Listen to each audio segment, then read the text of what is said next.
os crimes de menor potencial ofensivo, nos termos do artigo 74 da Lei 9.099, artigo 74 da Lei 9.099, a possibilidade da transação penal. Então, vejam que no crime, em princípio, o direito é indisponível. Não há negociação no crime. Não tem negociação no roubo, no furto, não tem negociação. Né? O Estado não pode juntar as duas pessoas, principalmente no crime de homicídio, do artigo 121 do Código Penal, e dizer, vamos fazer um acordo, vamos dar um jeito aí de resolver. Não existe isso. Né? Então, o direito penal é indisponível, porém, há essa exceção, e a exceção está no artigo 74 da Lei 9.099. Né? Assim como nós temos também a possibilidade da suspensão condicional de um processo. Está previsto no artigo 89 da Lei 9.099. Então, o artigo 89 da Lei 9.099 nos traz a possibilidade da suspensão condicional do processo. É diferente da suspensão condicional da pena. Né? A suspensão condicional da pena, lá do artigo 70 e pouco, da 77, aí tratamos aí da suspensão condicional da pena, a pena depois de aplicada, a pena aplicada nos termos do artigo 381 do Código de Processo Penal, essa pena ela pode ser suspensa de 1 a 4 anos, né? Suspensa o cumprimento, a execução da pena pode ser suspenso, e aí fica sob condições. Se o camarada cumprir todas as condições, o condenado, aí já é condenado, não é verdade? Na prisão penal, ele for condenado, e aí o juiz conceder a ele o sursis penal, sursis, que é uma palavra francesa, se escreve sursis, mas se pronuncia sursis, né? Ele pode. Agora, lá no caso da Lei 9.099, no artigo 89, nós temos a suspensão condicional do processo, nem processo tem, não é verdade? Então, de 1 a 4 anos, o sujeito fica, na verdade, lá ainda é acusado, enquanto que aqui na pena ele é condenado, lá ele é acusado. Então, o acusado, ele fica de 1 a 4 anos sobre algumas condições, né? E ele, se cumpridas todas as condições, ele será, então, não haverá processo, né? Então, ele será inocentado, não é verdade? Então, existe essa questão aí da suspensão condicional do processo. Não vou me estender muito nisso, mas eu peço aos senhores que deem uma lida no artigo 89 da Lei 9.099, né? O artigo 89 da Lei 9.099, assim como também no artigo 74 da Lei 9.099, para ver a possibilidade especial de transação penal, que só acontece nos crimes de menor potencial ofensivo, nos termos do artigo 61 da Lei 9.099. Por que eu estou falando isso? Exatamente para evidenciar que o processo judicial eletrônico, ele também serve aos juizados especiais. Então, nós temos aí todas essas justiças que eu falei, mais os juizados especiais, certo? Então, ocorreu a informatização de todos os juízos e juizados, não é verdade? Então, nós temos a informatização dos juízos e dos juizados, não é verdade? Depois nós temos, estudamos também, com base no artigo 4º e também no artigo 5º da Lei 11.419, nós estudamos a comunicação, né, dos atos processuais. O que são os atos processuais? Nós temos aí, por exemplo, a citação do artigo 238 da Lei 13.105 de 2015, a citação do artigo 351 do Código de Processo Penal, que é uma forma que o juiz tem de chamar a pessoa para o processo, para que ela venha para o processo, e se ela quiser, ela faça uso do que prescreve no artigo 5º, inciso 55 da Constituição Federal, quando diz que em todo o processo administrativo, então não precisa ser só o juiz, né? Pode ser uma autoridade administrativa. Então, no processo administrativo, quanto no processo judicial, é obrigatório o oferecimento da oportunidade do contraditório e da ampla defesa com todos os meios e recursos a ela inerentes. Isso está lá no artigo 5º, inciso 55 da Constituição Federal. Mas isso tudo para o acusado, né? Olha o princípio da inocência presumida do artigo 5º, inciso 57 da Constituição Federal, que a pessoa só pode ser considerada culpada depois que ela tiver contra si uma sentença penal condenatória transitada em julgado.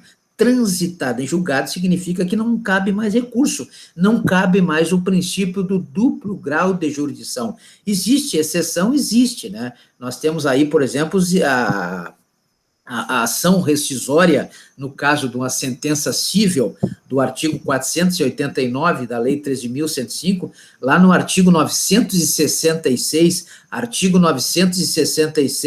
da Lei 13.105 de 2015, nós temos ação rescisória, né, com prazo de até 2 anos, né, passando desses 2 anos, aí nós temos no artigo 966, parágrafo 4º, que havendo uma justa causa, poder-se-á pedir a anulação desta sentença com a ação da querela nullitatis stantibus, né? Então, nós temos aí a querela nullitatis, né? Querela nullitatis, agora eu vou deixar para os senhores a pesquisa, eu sei que começa com insanabilis, né? Querela nullitatis insanabilis, né? É a ação que está lá no artigo 966, parágrafo 4º, que é uma ação que serve para anular uma sentença por algum vício, algum erro, né? Alguma situação, então serve para anular, e aí nós temos, esse é o princípio do duplo grau de jurisdição da sentença cível,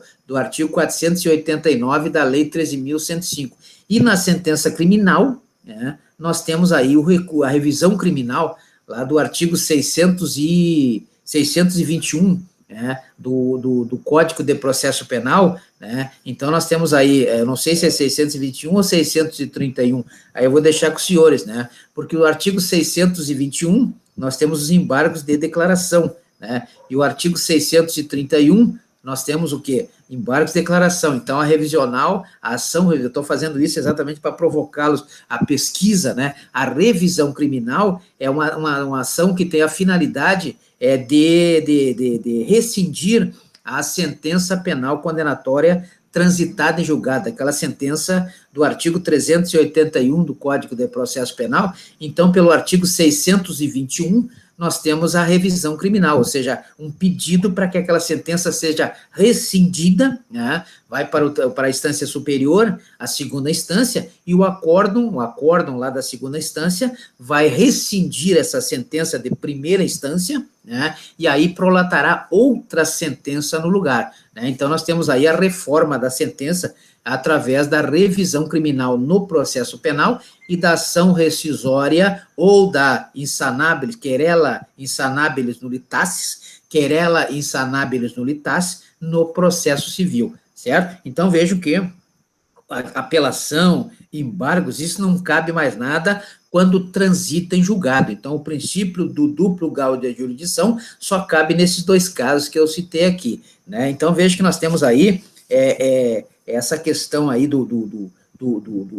da citação do artigo 238 da Lei 13.105 de 2015, ou do artigo 351 do Código de Processo Penal, exatamente para que a pessoa venha para o processo, ela saiba que existe contra ela uma acusação da prática de um dano nocível, ou de um crime, ou mesmo a contravenção penal no criminal, né? E aí ela venha para o processo, e se ela quiser fazer uso desse direito fundamental do artigo 5º, inciso 15, né?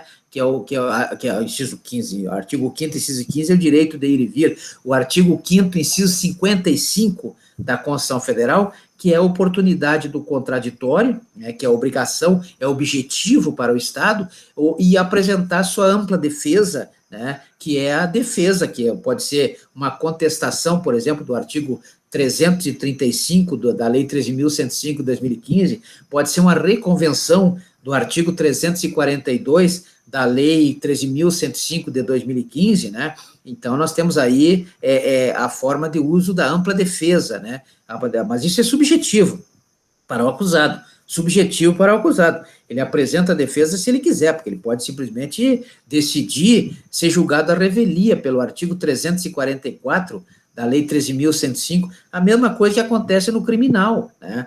O réu, o acusado, ele é citado para vir para o processo e fazer uso do que prescreve o artigo 5º, inciso 55 da Constituição Federal, quando lhe é oferecido contraditório, que é objetivo para o Estado, é obrigatório para o Estado, e ele vai ter a subjetividade de decidir se ele vai apresentar a resposta do artigo 396 ou não, né? O 396 do Código de Processo Penal, né? Se ele vai apresentar ou não vai apresentar, se ele quiser responder à revelia, né? E aí eu não vou entrar muito fundo, porque os senhores vão fazer uma pesquisa e vão ver qual é o efeito da revelia no processo penal, qual é o efeito da revelia no processo civil e também nos juizados especiais, né? Previsto nos termos do artigo 51 da Lei 9.099, artigo 51 da Lei 9.099. O que acontece quando a pessoa é citada e não aparece no processo? Ela é citada e não vai à audiência,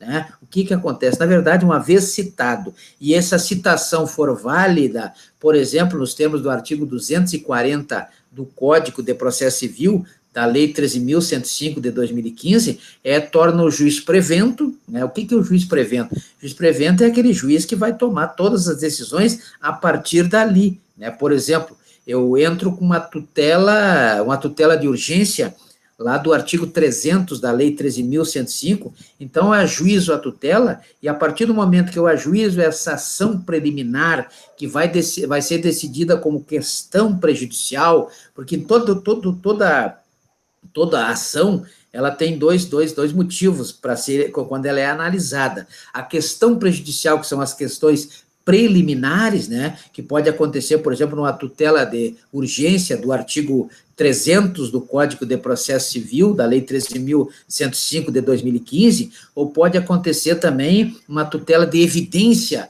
do artigo 311 da Lei 13.105 de 2015, ou pode acontecer o indeferimento de inicial nos termos do artigo 330 da Lei 13.105 de 2015. Eu estou usando só a esfera civil para não complicar muito, não é verdade? Então, vejo que pode acontecer, são decisões que são decididas antes da decisão do mérito. O que é o mérito? O mérito é a causa de fato e a causa de direito, né? Causa de fato e causa de direito. Nós sabemos que uma ação penal ou ação civil, lá do artigo 319 do Código de Processo Civil, da Lei 13.105 de 2015, ou a ação penal do artigo 24 do Código de Processo Penal, ou do artigo 100 do Código Penal, a ação penal, né, pode também lá do artigo 30 da lei, do Decreto-Lei 1002 de 69,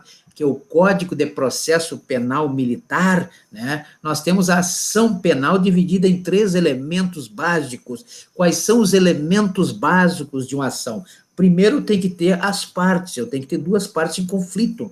Eu não posso entrar com uma ação em conflito comigo mesmo, não é verdade? Eu vou pedir para o juiz resolver, decidir, pela jurisdição, um conflito que eu tenho comigo mesmo, né? O meu nariz é muito grande, então eu vou entrar com uma ação para o juiz resolver, porque eu tenho que ter 2 partes, eu tenho que ter um autor e um réu, né? Posso ter um querelado e um querelante na queixa-crime, por exemplo, lá do artigo 41 do Código de Processo Penal, eu tenho um réu no artigo 41 também do Código de Processo Penal, quando é uma ação criminal, uma denúncia criminal da promotoria, do promotor público, né?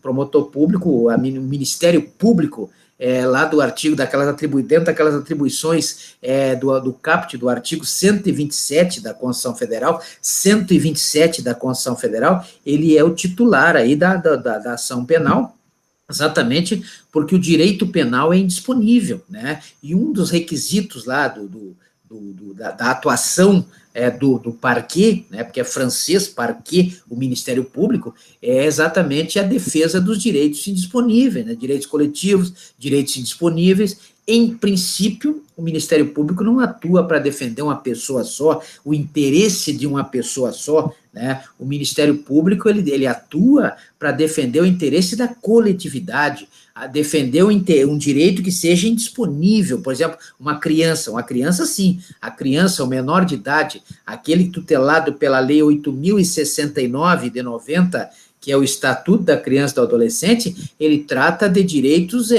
dos inimputáveis, dos menores de idade, nos termos do que prescreve o artigo 221